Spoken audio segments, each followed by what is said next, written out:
Good morning. We're in John chapter 18, looking at questions Jesus asked.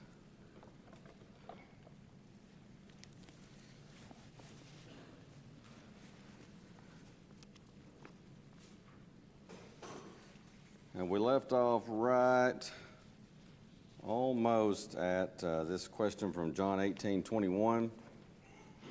We've been getting the context up to this point.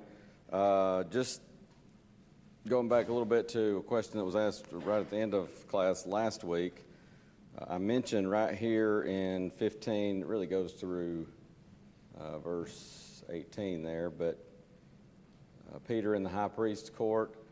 Simon Peter followed Jesus, so did another disciple. That disciple was known unto the high priest and went in with Jesus into the palace of the high priest.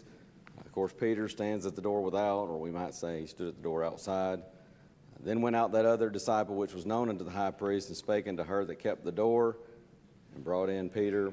Then said the damsel that kept the door unto Peter, Art not thou also one of this man's disciples? He saith, I am not.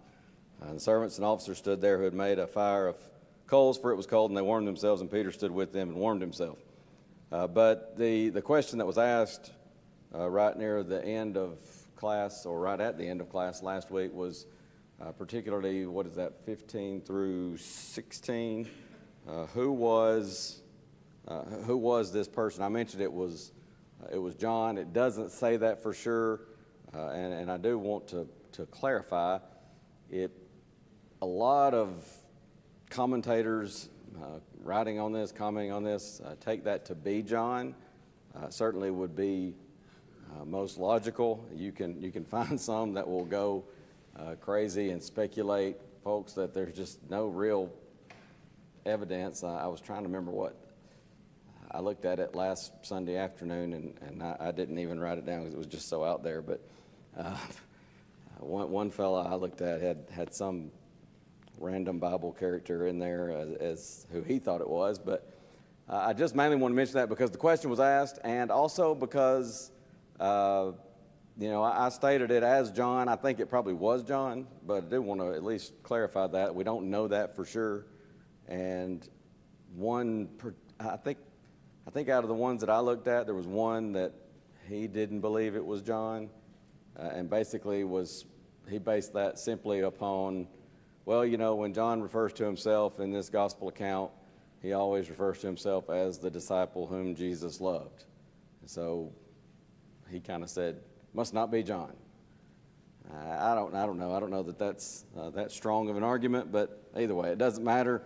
It's just a question that was asked, and it was asked just kind of from that standpoint, from curiosity, understanding that it's not something that affects doctrine or the unity of the text or anything like that, but it is an interesting question. It makes the most sense that it would be John, but again, we don't know that for sure. Now, that's kind of where we left off. Was Peter is standing outside. And I've heard of sermons. I don't know that I've ever put it together and preached it myself. I always said one of these days I was going to, warming by the enemy's fire. And that's kind of the idea here. Peter is a disciple of Jesus, but he's standing around the fire with the very arch enemies of Jesus, warming himself. I've heard of sermons also from, I think is it 17? Well, it's 15. I think it's in a different gospel account where it mentions Peter followed afar off. And I've heard of preachers preaching a sermon. In fact, I think it was Rachel one time was visiting with some friends down in Montgomery area, and Jason Chesser, Frank Chesser's boy, was at that time he was preaching at Wetumpka, and she brought me back the outline. He kind of had a little handout similar to what I do here, and she brought me back that outline, and I've saved it. I've not preached it yet, but that sermon was called "Following Jesus from Afar," and that's a good lesson as well. Sometimes we say, well, I'm going to follow Jesus. I'm just going to follow from afar, and we might not come out and say it like that, but that's how we sometimes live our lives if we're not careful. I don't want to. It's kind of contrasted with the song we sometimes sing, "Just a Closer Walk with Thee." It's like, well, I don't want to walk too closely with you, Jesus, because that might require some sacrifice. That might require life changes, difficult decisions, and so on. But very interesting thoughts there on following Jesus from afar, and also that concept of warming oneself by the enemy's fire. So you get to verse 19. The high priest asked Jesus of his disciples and of his doctrine. Jesus answered him, "I spake openly to the world. I ever taught in the synagogue and in the temple, whither the Jews always resort, and in secret have I said nothing." And here's the question, or at least our next question, in verse 21. "Why askest thou me? Ask them which heard me what I have said unto them. Behold, they know what I said." He says, you want to know about my doctrine? You want to know about my disciples? Ask them. It's not like I've been teaching in secret. I haven't been having clandestine meetings with my disciples. I have taught openly before the world. And he's making a point here. Do they really want to know? Are they really asking for information? They're just trying to trump up something here. Of course, we've talked before that the whole trial of Jesus, and it seems a joke, a mockery to call it such, but it was illegal from start to finish. There's a book. I don't have the book. I think it was Brother Mosier that told us about it when I was in preaching school. I can't remember the guy's name now that wrote it. I think it's called The Trials of Jesus, something like that. And it's written by a man who had a law degree several years back. But he goes back and he looks at Jewish law, and he goes through the so-called trial, or really trials, of Jesus, and he points out how every single aspect of it, literally, was illegal. It was just, it's pretty, again, I haven't read the book, but from what Brother Mosier described it to us as, pretty interesting book. I've got it written down in my notes. It may be in my John notes from school. And I'd like to, one of these days, get my hands on that and read it, because that sounds pretty interesting, just to see how every aspect of this, they weren't interested in justice. They weren't interested in the truth. They just wanted to find a way to attack Jesus and some trumped up reason to execute him. But Jesus says, "Why do you ask me?" You can ask anybody about my doctrine. Of course, this is spoken to the high priest, and it again, going back to, let's see, it's right in this context, verse 13. They bind him, verse 12, still in the garden there. They lead him to Annas first, for he was father-in-law to Caiaphas, which was the high priest that same year. I mentioned to you, I had another note in here to go back and check, because I was trying to remember which one was the rightful high priest, which one was the Roman-appointed high priest. You may recall, those of you who were in our study of the intertestamental period, how especially during that time period, the high priesthood became almost like a political office. Sometimes it would just go to the highest bidder. And that's a little bit of what's going on here. Not necessarily the highest bidder per se, but Annas was the rightful high priest by Jewish law, Jewish inheritance. Of course, that was passed down, sons of Aaron. But Caiaphas was the Roman-appointed high priest. And McGarvey, in his the Fourfold Gospel, notes that Luke here gives us both of these names. Now, Annas was deposed by a Roman procurator named Gratus. I'm not sure exactly how you pronounce that, Gratus. But McGarvey notes this, and just to show you how the high priesthood had become not at all what God had instructed for Israel. And some of that was not always by Israel's choice, because they were under Roman rule. And if a Roman procurator says to this fellow, "You're no longer high priest," well, they were kind of stuck with that. But he says, McGarvey does, in the last 107 years of the temple's existence, there were no less than 28 different high priests. And so you can see that a lot of turnover there. Luke, in his gospel account, will also fix Jesus' birth and the high priesthood of Annas. But again, he's the rightful one. You'll see Luke mention both of them again, Acts 4, verse 6. And so just wanted to mention that because I remember mentioning that last week, and I got kind of, sometimes it's hard to keep track of which one was the rightful one, which one was the Roman appointed one. But Annas was, by Jewish law, the high priest. Caiaphas had been appointed by the Romans, but as it so turns out in this case, and I think I did bring this out last week, Caiaphas was son-in-law to Annas.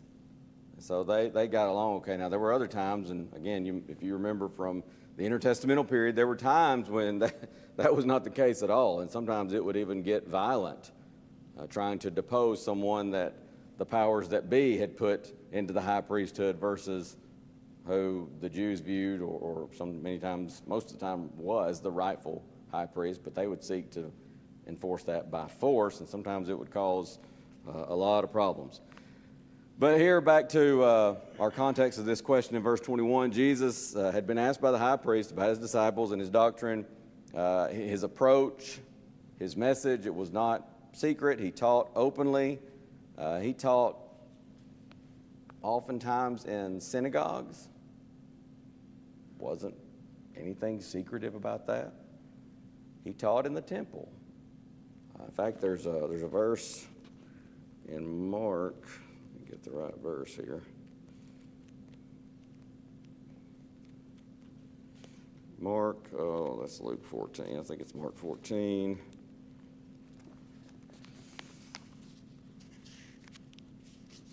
Mark chapter 14. It's going to be near the end here.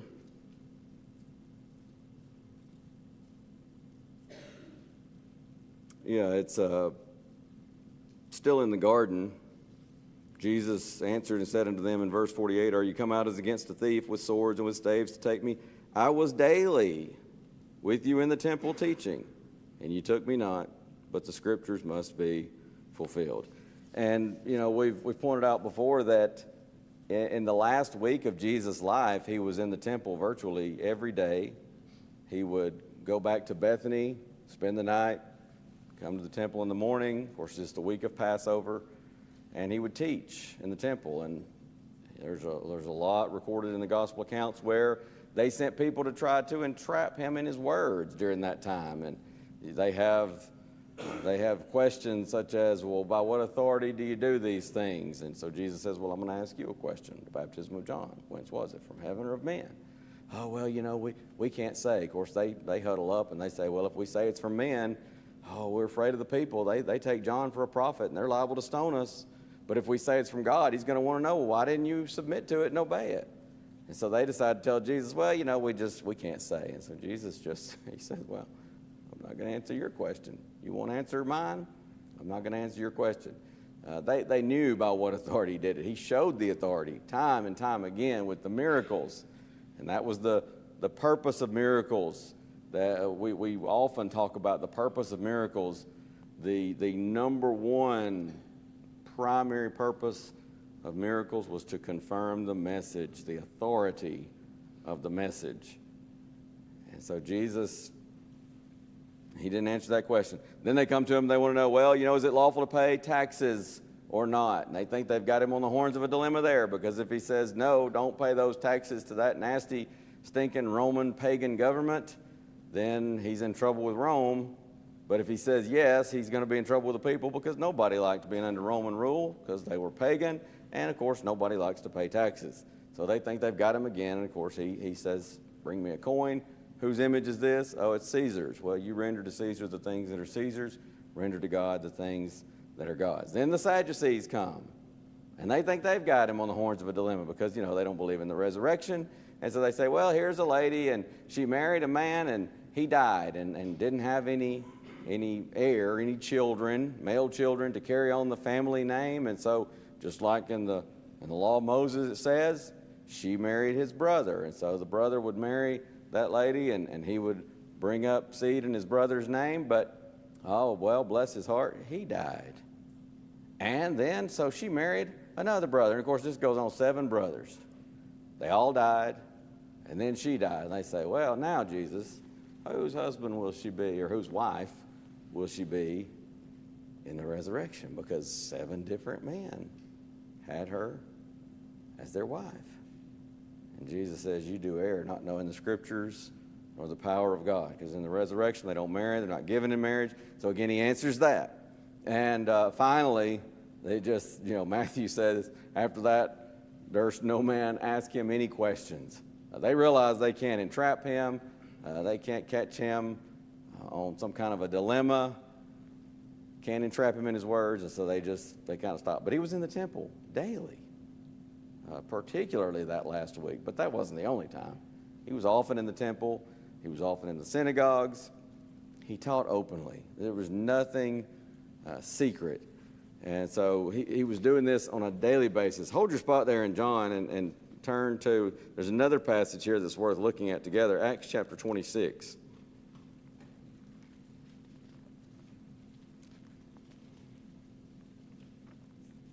Paul is before Agrippa here, Herod Agrippa.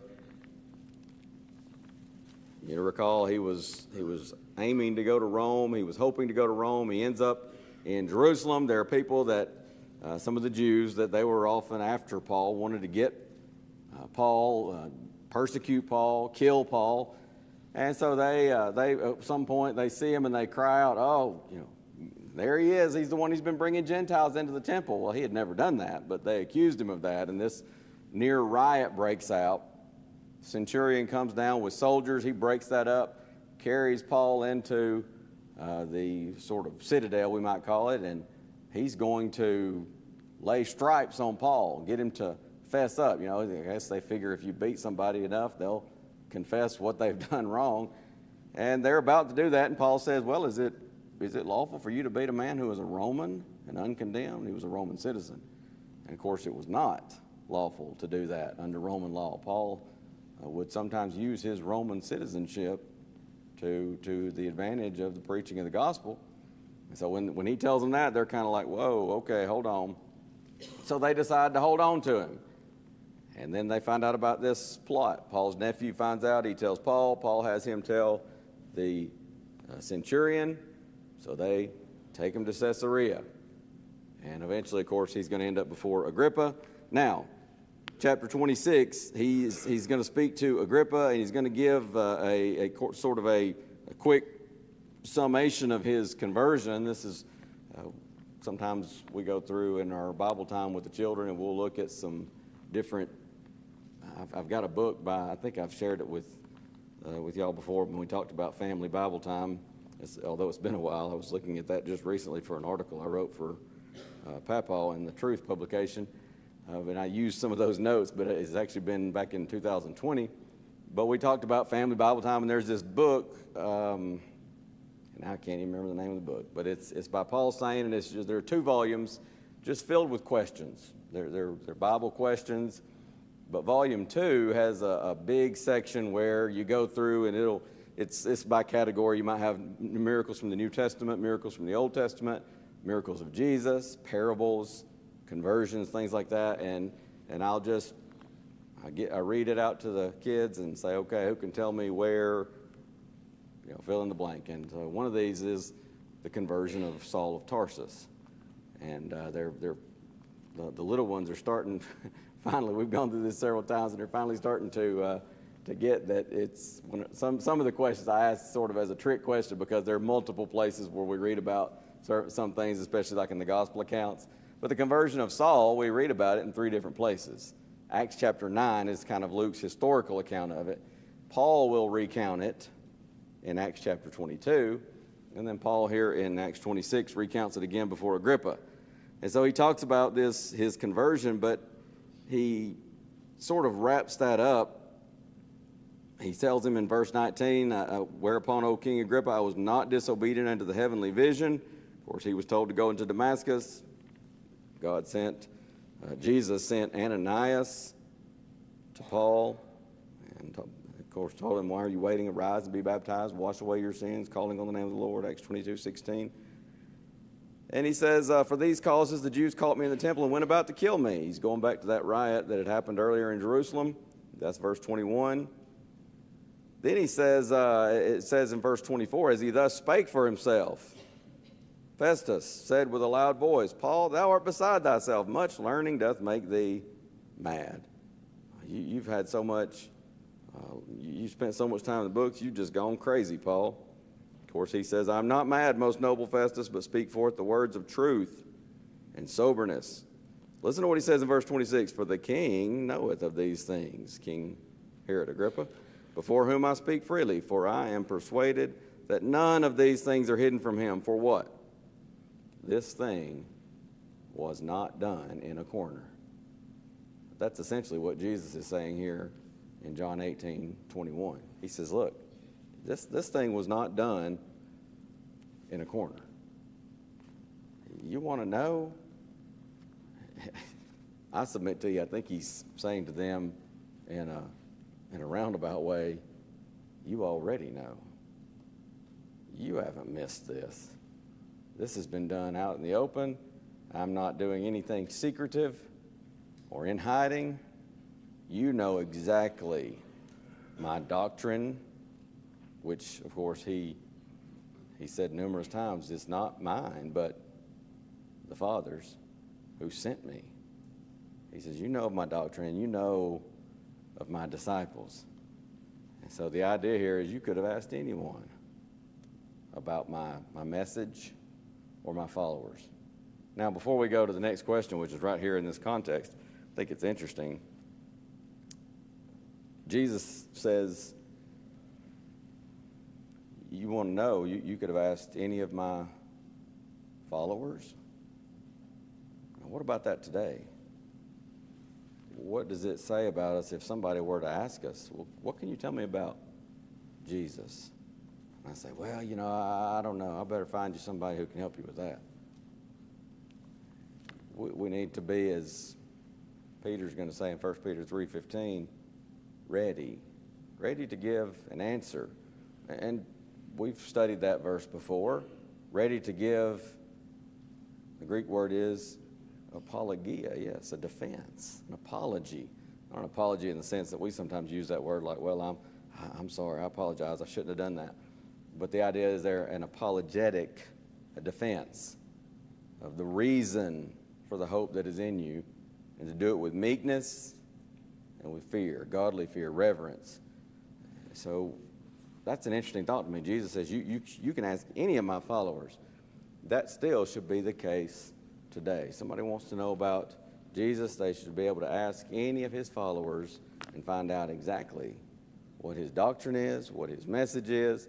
Not because they're just going to say out of themselves, make something up or whatever, because they'll tell you, and they can tell you where to find it in Scripture. And if I can't do that, I realize we're all at different stages of development. I may even look at myself and say, I've been a Christian 10, 15 years, and I look at myself and I realize I don't think I could do that if somebody asked me. Start where you are. Say, I'm going to determine I'm going to get where I can do that. Whatever I need to do to study, to get where I can fulfill that obligation to be ready to give a defense. Bob, were you going to say something? No, I heard a story years ago. It was a court case, and they were looking for a Bible to have people put the hand on. Some of us in the audience may remember that story. The guy said, well, is there a member of the Church of Christ here? If so, you can put That's a good little story. Now, whether we have video coverage of that or not,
Okay, sorry about that.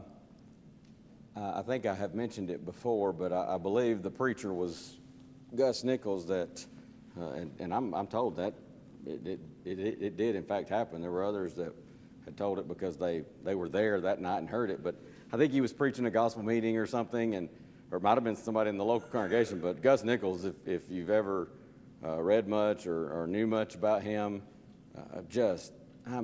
hours upon hours daily in the Word of God. And it was one night after he had preached, and Brother Nichols, I believe he's the one that there was an older preacher told me recently that he said he would get up and he would go to a gospel meeting, and he said I asked him, how do you choose what sermons you want to do at a gospel meeting or whatever? And he said, well, I don't.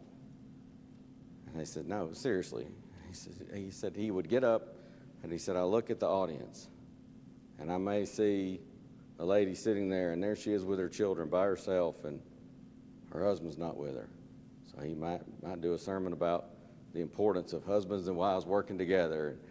He said, I'll see somebody else in the audience, and sometimes he would, and he said he would work his way around the audience, and sometimes he would preach for like 2 hours.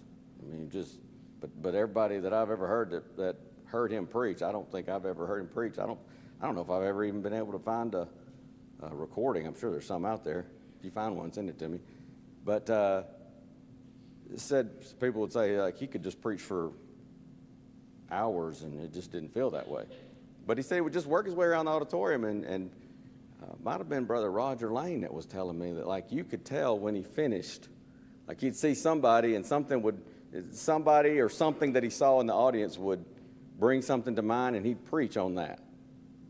And you could tell when he got to the end of that, and he'd sort of wrap that up, but instead of going in the invitation, he'd start another one because he'd seen something or someone else and he might preach 4 or 5 sermons in one, and he'd tie them all together. It was just an amazing gift that he had. But he'd preached one night, and somebody came out and they said, Brother Nichols, I tell you what, I'd give half my life to know the Bible the way that you do. And he looked at him and just very soberly said, that's what it took me. That's exactly what it took me. It's just not something, we live in a world of instant meals and instant gratification, but there's just no substitute for it. It takes time. And I've said before, one of the greatest blessings to me as far as my learning the Bible and just being more familiar with the text is when I started committing to, I'm going to read through the Bible once every year. And I think it was 2009 when I had ran across, somebody had emailed a daily Bible reading plan for one of those read through the Bible in a year plans. And I was looking at it, and it just occurred to me, I've not been doing this. And I graduated preaching school in 1998. And I've said it before, I don't mind saying it, I was ashamed. And I thought, here I am, I call myself a gospel preacher, and I haven't even been reading through the Word of God, the very textbook, we might say. I mean, I was in the Bible studying, yes, but I never just committed to that. And so I said, that ends now. And from that point forward, every year, I've gone through the Old Testament at least once, the New Testament at least once. I try to do more than once through the New Testament. But what I noticed was the first year I did that, it was like, okay, it's a good feeling. It's like, okay, I read through my Bible. I remember finishing up near the end of, it was there near the end of 2009 when I did all that. And so first year was 2010. I got near the end of 2010, and I'd finished. Okay. So did the same thing in 11. Got to the end. It's a good feeling, feeling of accomplishment. I did this. I did what I set out to do. 12. Same thing. And it was around 2013, as I recall, that third or fourth time where I really started noticing a major difference. And I'm talking, this was, as we've said before, it's different than study. Study, you slow down, you're going to maybe cross-reference, you may go into commentaries, things like that. But in just my reading, I would read something, and sometimes I'd be reading in the New Testament, and I'd say, I never even picked that up before. He's quoting from Psalms there. He's quoting from Isaiah. And I was remembering that because I was getting more and more familiar with the text. And so there is no substitute for that. But that's a great thought. How well can we give an answer to somebody who asks about Jesus, his message, his doctrine? And so Jesus says, you can ask any of my followers. Anything else on that? Some great thoughts there. All right, so the next question here is John 18:23. So Jesus, of course, he says there, 21, why do you ask me? Ask those who heard me what I've said unto them. Behold, they know what I said. When he had thus spoken, one of the officers which stood by struck Jesus with the palm of his hand, saying, answerest thou the high priest so? Jesus answered him. Here's the next question, verse 23. If I have spoken evil, bear witness of the evil. But if well, why smitest thou me? Annas had sent him bound unto Caiaphas the high priest. So Jesus says, if I've done something wrong here, now again, he's speaking here, I don't know if I'd say he's speaking to the high priest as much as he is speaking to at least an officer of the high priest. But they're not seeking justice. They've got an agenda here. And this guy just, as we sometimes say in the South, he just hauled off and smacked him. And Jesus, ever keeping his composure, he says, if I have done something that is wrong, by all means, tell me. But if not, why are you striking me? Sometimes, as we pointed out before, questions can be very penetrating. And so, Jesus says, if I've spoken falsely, bring forth the evidence. If I've acted inappropriately, bring forth the evidence. But if a person has their mind already made up, what are they going to do? They're going to continue on that agenda, and that's what you see here. They have an agenda. I read years ago, it just sort of stuck with me, that some folks' minds are like concrete, all mixed up and thoroughly set. And that's what you got here with these what was supposed to be Jewish leaders. They're not interested in the truth. So Jesus wants to know, why are you striking me? Give evidence. They don't have any evidence. They're not going to give any evidence. There is none. And like Jesus, when we are talking to others about the gospel, we may run into difficulty, resistance. Chances are, what a blessing to be in the country that we live in, the chances are we're not going to run into this kind of persecution. But we might run into those that they're not willing to listen. They don't want to give it a fair hearing. But that's all we're asking for. And that's kind of what Jesus is saying here. I'm just asking for a fair hearing. John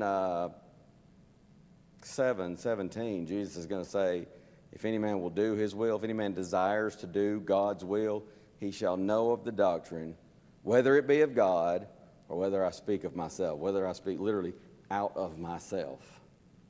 He says, my doctrine is coming from the Father. And all he ever asked for was a fair hearing. He says, I'm giving you miracles to confirm that authority. I've told you that this is the Father's doctrine. He came to reveal the Father. They had every evidence necessary. But still, they don't listen. This is, of course, not going to be the last time, within just a few hours' time, that Jesus is going to be mistreated so. Struck, abused, verbally, but also physically. For what? For teaching the very truth of God. And so Jesus says, if I've spoken evil, bear witness, but if well, what's the deal here? Why are you striking me? So that's the next question. Let's proceed. I don't know. We may have time to get to the next question. The next section here is Peter denying Jesus. We've looked at this in our other context in the other gospel accounts, but Simon Peter stood, warmed himself. They asked him, are you not one of his disciples? Of course, he denies and says, I'm not. Then you got a servant of the high priest who was related to Malchus, whose ear Peter cut off. He says, did I not see thee in the garden with him? Peter denied again, and immediately the cock crew. Then Jesus is before Pilate. They led him from Caiaphas unto the hall of judgment. It was early in the morning. They themselves, though, they went not into the judgment hall. And this just never ceases to amaze me. They would not go into the judgment hall.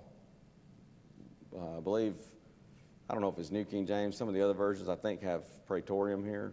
Is that right? So they're not going to go into the praetorium. Why? Lest they should be defiled. Oh, we've got to stay ceremonially clean. Passover's coming up. We've got to eat the Passover. Oh, the irony. Yeah, you talk about hypocrisy. Hypocrisy gone to seed, as we say. Pilate goes out, says, verse 29, what accusation bring ye against this man? So they won't come into the praetorium, so Pilate has to go out to them because, they got to stay ceremonially clean. Pilate goes out, says, what accusation bring ye against this man? Here's their answer to that. Well, if he were not a malefactor, we would not have delivered him up unto thee. Hey, Pilate, details. Let's don't get into all these details. Just trust us. If he were not guilty, we wouldn't be bringing him here. As if they just expected Pilate to go, oh, well, sure. You want the death penalty? All right, go ahead. Pilate has his share of blame here and fault. But wow, I mean, you see some of these folks, their true colors. They can't even give a reason. So they just say, well, just trust us. If he weren't a malefactor, if he weren't a criminal, we wouldn't have brought him to you. And so Pilate says, at that point, probably because of such a ridiculous answer, he says, you can almost picture him going, you take him, judge him according to your law. Oh, but the Jews said it's not lawful for us to put any man to death, that the saying of Jesus might be fulfilled, which he spake, signifying what death he should die. Because if the Jews had killed him, just on their own, what would they most likely have done? Stone him. And that was the law of Moses. They accused him of blasphemy. That was the punishment for that. But there were prophecies. They pierced my hands and my feet. Jesus had talked about, if I be lifted up from the earth, shall draw all men unto myself. And so they're not going to put him to death. All of a sudden, they're concerned about the law. But when they get upset at Stephen in Acts chapter 7 when he preaches, And he says, "You stiff-necked, uncircumcised, you do always resist the Holy Spirit. As your fathers did, so do ye." And they just, you can almost picture them like little children just plugging their ears, we're not listening, and they just run after him. And they get so incensed, they're not even worried about Roman law at that point. And they just stoned him. Some of that might have been stirred up by some of those people that were there, even including possibly Paul. Later on, they're going to get so angry at Paul. They're going to stone him, take him outside the city and stone him. And he was thought to be dead, but he gets up and, by the way, it's pretty interesting there because he gets up and what does he do? The very next day, right back into the city. I don't know about y'all, but if I was in a city, and they dragged me outside the city and stoned me, and what a horrible way to die, isn't it? They stoned me to the point I was near death. I don't know that's my first thought is let me go back into that city. I'd be like, hey guys, let's move on to another place and go preach the gospel. But he goes back. Yes, sir. Verse 31 is somewhat perplexing. Pilate gives him the authority to judge him. But then their statement is, it's not lawful for us to put any man to death. Well, now, that's not true. Under the Jewish law, there was penalties worthy of death and the authority to do so. So is that statement that in Rome's eyes, it's not lawful for us? Or are they misleading Pilate that under our law, we don't have the right to put anything to death? I think it's probably a reference to the Roman law because Rome did not allow them to carry out the death penalty. They were not allowed to do that by Rome. Some cities, like a free city, might have that authority, but the Jews never were given that authority because the Jews were always rebellious and causing problems. And really, most were not. Most conquered peoples were not. But it would seem to me that's the reference. And all of a sudden, they pretend to be concerned about having Rome's authority to do something because they didn't care about Rome's authority. They hated Rome. And, some of the zealots even were constantly antagonistic toward Rome, engaging in guerrilla warfare type tactics and such. But it seems to me that's what that's a reference to is, it's not lawful for us. We need you to sign off on this. And perhaps that's even to have kind of a goat to, not the GOAT as people use it nowadays, greatest of all time, but a scapegoat, so to speak. Maybe that's part of that as well. I don't know. But Chad, they stoned Paul. Yeah, and sometimes they did. They would get so, I guess, stirred up mob mentality that they didn't regard that Roman prohibition against carrying out the death penalty. And yeah, either way, it's definitely an excuse. It's just an excuse to try to get somebody else in line with what they're saying. Yes, sir. Seems like they were trying to stay in favor with his followers because if the Jews put him dead, they lost half the population. Maybe so. Maybe trying to save face with the Jewish people. Well, Pilate signed off on this. That may be. Jimmy, you were going to say something. Here with the Roman allowing Christ to die here set a precedent that would continue, that Rome don't care about these Christians so now they've set a precedent in the minds of the Jewish people. We can go ahead and sort of do as we please with them because Rome don't care. Yeah, that's true. Maybe kind of setting a precedent there that Rome setting the stage for later persecution even. Good thoughts. Hey, thank y'all so much. Great thoughts. I appreciate the comments and the input. We'll put a peg there. Our next question is in verse 34. God willing, we will look at that next Sunday morning. Thank y'all so much. We'll have a break before worship.